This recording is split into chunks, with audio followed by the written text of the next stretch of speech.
You're listening to audio from the Decidedly podcast. For more information, find us on Instagram at Decidedly Podcast.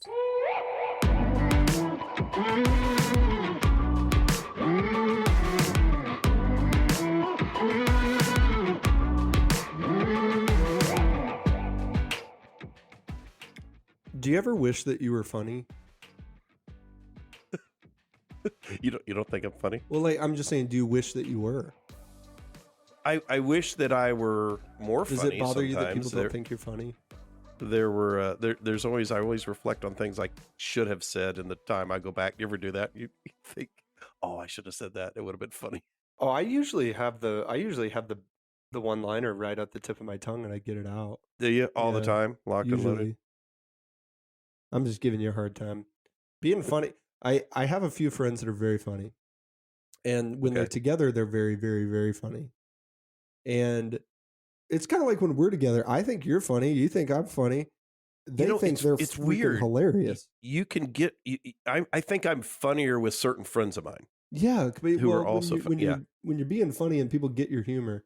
So I had a humbling experience. I'm hanging out with these, two friends of mine, and they're a lot closer to each other than they are to me. And, I told a couple jokes and they got kind of, like mild reaction. I was like, oh, okay. Yeah. I thought that was funnier than I guess it was, but whatever. Finally, at the end of the day, one of them, after I told the joke, said, hey, you'd be a lot funnier if you, told the joke in this way. Or he gave me tips. He was like, oh, you could be funny sometimes. And I said, hey, man, hey. Oh, I'm not that's that unfunny. If you kind of dress differently, you could really be attractive. That's like what he said. I go, dang, man. Okay, fine. Sorry. Cuts to the heart, man. I'm done. No more jokes. Whatever. Anyway, I never claimed to be a professional comedian, but our guest today is a professional comedian. Tom Kelly joined us for a conversation about decision making. He's a stand-up comedian from New York City. He's best known as a warm-up comic on The View, Good Morning America, The $100,000 Pyramid, and America's Got Talent.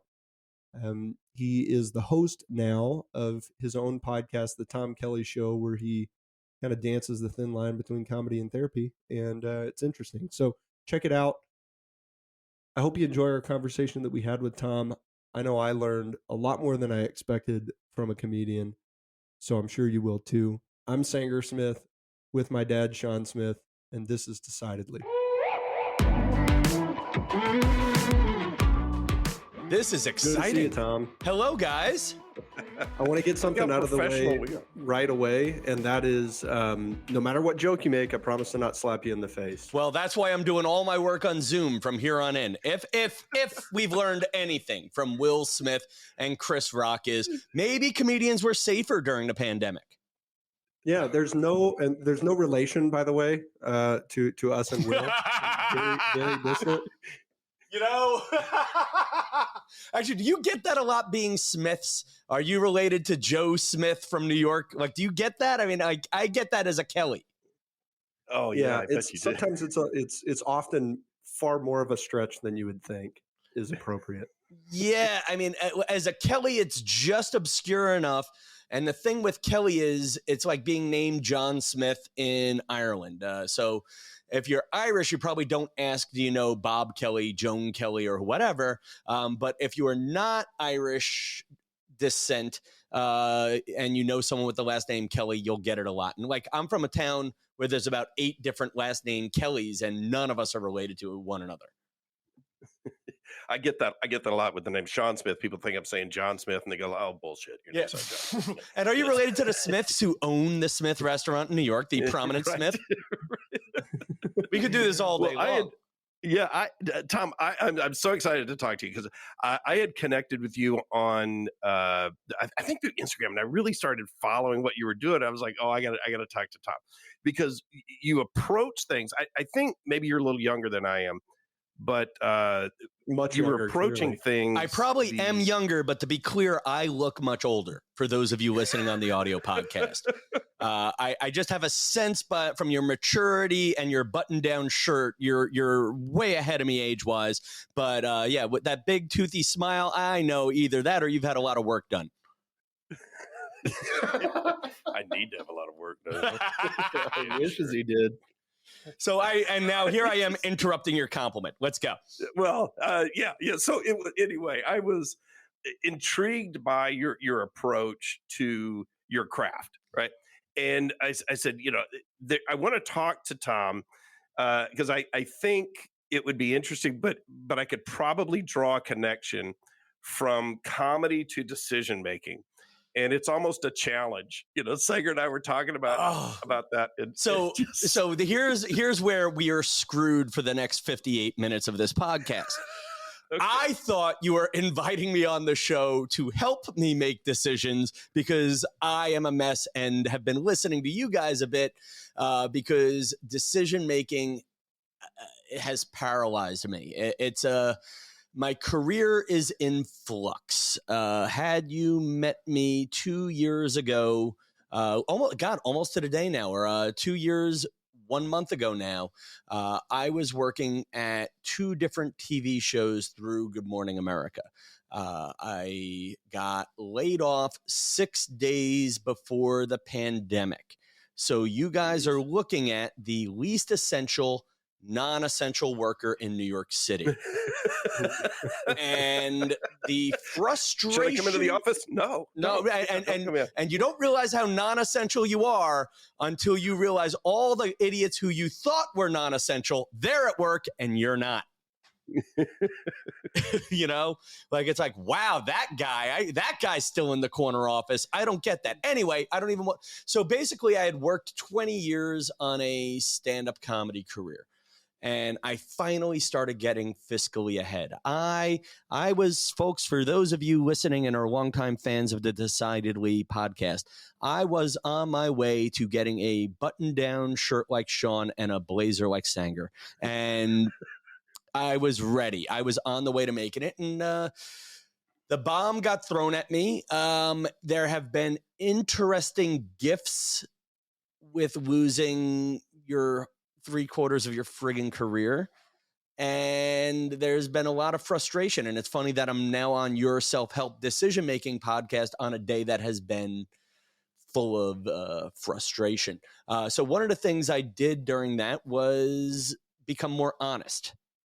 And I think I've picked up a certain amount of Instagram fans and fans of my Tom Kelly Show podcast, which is I call the home of personal growth and fun. Through that, I have really been leading a parade of the broken, the beaten, and the damned, as I like to say, as we're all trying to fix up our lives, And so to your point, my approach has become more honesty and owning my mess. So you didn't really need to more honest. Was that something that you noticed? Were you not honest before? Yeah. So my... and I can't tell how much you guys know about me from, but I was the premier warm-up comedian in New York City for TV shows.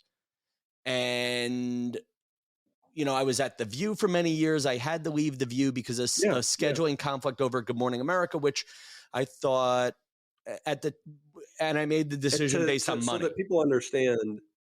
Oh, what I did. People understand your role was to make sure that this crowd is ready to laugh before the people who are every TV show with an audience has a comedian who goes out before the show, tells them a few jokes, loosens the people up, and gets them in the mood for whoever's coming next. That person is rarely on television.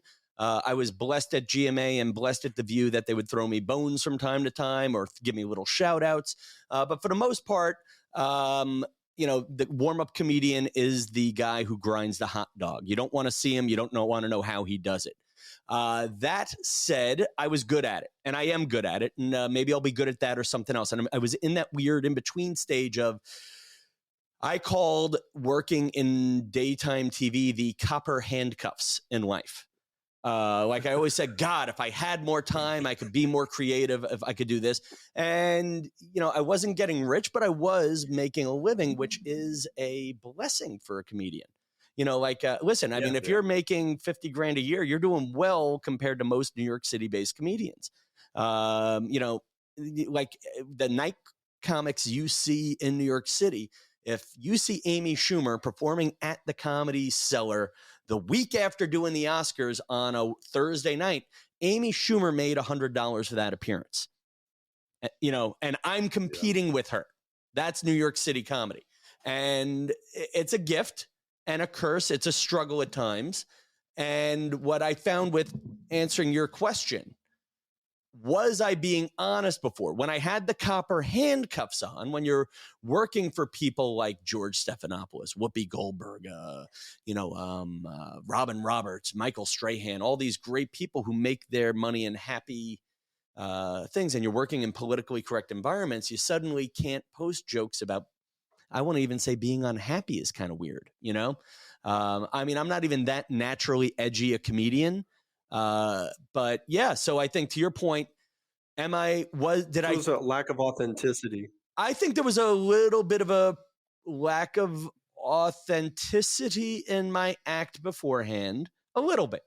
Like I wasn't doing it. And I don't, it's funny. I don't think I've truly expressed this thought. You're getting a decidedly exclusive America.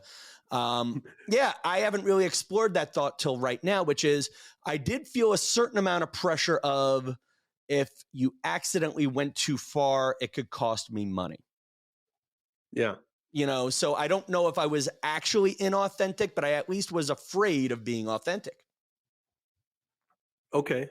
No, that makes a ton of sense. If you're holding back, you may not be saying things you don't mean, but you're not saying things you do mean. Listen, and there's a thin line, listen, I would love to write the proverbial tell-all book on my life, and you don't do that because, you still want to work for people. That's why if you notice anybody who writes a tell-all biography, they're generally 60.